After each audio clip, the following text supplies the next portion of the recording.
السلام علیکم ورحمۃ اللہ۔ کلاس کے شروع میں ہم سب سے پہلے اللہ تعالیٰ کا شکر ادا کریں گے کہ جس کی توفیق سے ہم اس نیک کام کا آغاز کر رہے ہیں۔ اللہ پاک ہم سب کو اس نیک مقصد میں کامیابی عطا کرے اور ہماری اس چھوٹی سی نیکی کو قبول کرے، آمین یا رب العالمین۔ میں آپ سے یہ کہنا چاہوں گی کہ میں بھی آپ کی طرح ایک عام انسان ہوں۔ میرے دل میں بھی اللہ تعالیٰ نے لگن ڈالی کہ میں قرآن پاک کو تجوید کے ساتھ پڑھنا سیکھوں، جو کہ ہر مسلمان کو چاہیے وہ سیکھے۔ میرا سیکھنے کا عمل کافی وقت سے جاری ہے اور مجھے ایسا لگتا ہے کہ آپ اگر کچھ سیکھتے ہو تو اس کو خود تک نہ رکھو بلکہ دوسروں کے لیے بھی فائدہ مند بنو اور اپنے علم کو پھیلاؤ، اور قرآن کو تو لازمی، کیونکہ نبی صلی اللہ علیہ وآلہ وسلم نے فرمایا خیرکم من تعلم القرآن وعلمہ، تم میں سب سے بہتر وہ ہے جو قرآن سیکھے اور سکھائے۔ میری وہ مائیں، بہنیں اور وہ بچیاں جو قرآن تجوید کے ساتھ سیکھنا چاہتی ہیں اور گھر سے باہر جا کر نہیں سیکھ سکتی، وہ گھر میں رہ کر بآسانی سیکھ سکتی ہیں۔ چلیں ہم شروعات کرتے ہیں۔ رب اشرح لی صدری ویسر لی امری واحلل عقدۃ من لسانی یفقہوا قولی۔ اے میرے رب، میرا سینہ کھول دے، میرے دل کو کشادہ کر دے اور میرے لیے میرا کام آسان کر دے، اور میری زبان کی گرہ کھول دے تاکہ وہ میری بات کو سمجھ سکیں۔ تجوید کیا ہے؟ مخارج، صفات، قواعد کا خیال رکھتے ہوئے قرآن پاک کو خوبصورتی سے پڑھنا ضروری ہے۔ ہم کیونکہ اجمی ہیں اور قرآن پاک عربی میں ہے، سیکھنے کے لیے تھوڑی سی محنت کی ضرورت ہے۔ ہمیں اس کے لیے چاہیے قرآنی قاعدہ یا نورانی قاعدہ۔ آپ کو پتہ ہے کسی بھی چیز کو بنانے کے لیے اس کی بنیاد کا مضبوط ہونا ضروری ہے، اور قرآن پاک کی بنیاد یہ قاعدہ ہے، اور آپ اس کو اچھے سے سمجھ کر پڑھیں گے تو انشاءاللہ قرآن پاک خود بخود پڑھنے کے قابل ہو جائیں گے۔ اپنا سبق شروع کرنے سے پہلے یہ بات ذہن نشین کر لیں، انگلی الفاظ پر، کان آواز پر، اور نگاہ اپنے سبق پر کر لیجئے۔ اعوذ باللہ من الشیطان الرجیم، بسم اللہ الرحمن الرحیم۔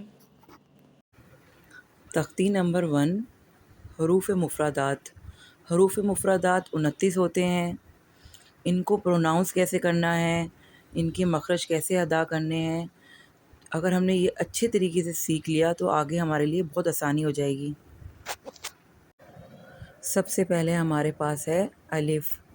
الف جو ہے وہ جلدی سے پڑھنے والا لفظ ہے، اس کو ہم نے جھٹکا دے کے نہیں پڑھنا۔ کچھ لوگ اس کو الف پڑھتے ہیں، اس کو الف نہیں پڑھنا، اس کو الف بھی کر کے نہیں پڑھنا۔ اس کو کیسے پروناؤنس کرنا ہے؟ اس کو سمپل طریقے سے پروناؤنس کرنا ہے، جلدی سے، الف الف الف۔ الف کو پروناؤنس کرنے میں جیسے آخر میں ہماری منہ سے ہوا باہر نکلتی ہے، الف کر کے الف۔ اس کے بعد ہمارے پاس ہے با۔ یہ 2 حرفی لفظ ہے، اس کو ہم نے ایک الف کے برابر لمبا کر کے پڑھنا ہے۔ دونوں ہونٹوں کی اندرونی طریقے ملنے سے ادا ہوتا ہے۔ کیسے؟ با با با۔ دیکھیں با کو پڑھنے میں ہمارے ہونٹوں کا اندر کا گیلا والا حصہ، تری والا حصہ آپس میں ملتا ہے تو با ادا ہوتا ہے۔ اس کے بعد ہمارے پاس ہے تا۔ تا کے ساتھ بھی ایک الف ہے، اس کو بھی ایک الف کے برابر لمبا کر کے پڑھنا ہے، اور اس کا مخرج زبان کی نوک جب اوپر سامنے والے 2 دانتوں کی جڑ سے لگے تو اس سے تا ادا ہوتا ہے۔ اب تا کیسے پڑھیں گے؟ تا تا تا۔ دیکھیں ہماری جو زبان ہے اس کی نوک اوپر والے دانتوں کے ساتھ جڑ سے لگ رہی ہے، تا۔ اب ہمارے پاس ہے سا۔ سا ایک سافٹ لیٹر ہے، اس کو نرمی سے پڑھا جاتا ہے، اور جو بھی حرف نرمی سے پڑھتے ہیں اس کے لیے ہماری زبان کی جو نوک ہے اوپر والے دانتوں کے کنارے سے سافٹلی ٹچ کرنی ہے، اور اپنے ہونٹوں کو تھوڑا کھینچ کر پڑھنا ہے، جیسے اسمائل پاس کرتے ہیں نا، اس کو بھی ایک الف کے برابر کھینچ کے پڑھنا ہے۔ جیسے ہم پڑھیں گے سا سا سا۔ سا کو پروناؤنس کرنے میں یہ دھیان رکھیں گے کہ سیٹی کی آواز نہ نکلے، سا نہیں پڑھنا ہے، اس کو سیٹی کی آواز نہیں نکلے، اس کو پڑھنا ہے سا سا سا۔ اس کے بعد ہمارے پاس ہے جیم۔ جیم جو ہے وہ 5 الف کے برابر کھینچتے ہیں، جیسے کہ اس کو پروناؤنس کرتے ہیں ہم جیم۔ جیم کو ادا کرنے میں ہمارا مخرج زبان کا درمیان جب اوپر کے تالو سے لگتا ہے تو جیم ادا ہوتا ہے۔ جیم جیم۔ اچھا، جیم کو ادا کرنے میں ہم نے یہ بھی دھیان رکھنا ہے کہ جیم کی آواز ہماری ناک میں نہ جائے، منہ کھول کے پڑھنا ہے۔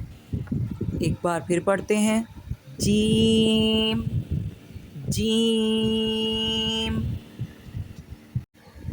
اس کے بعد اب ہمارے پاس ہے ہا۔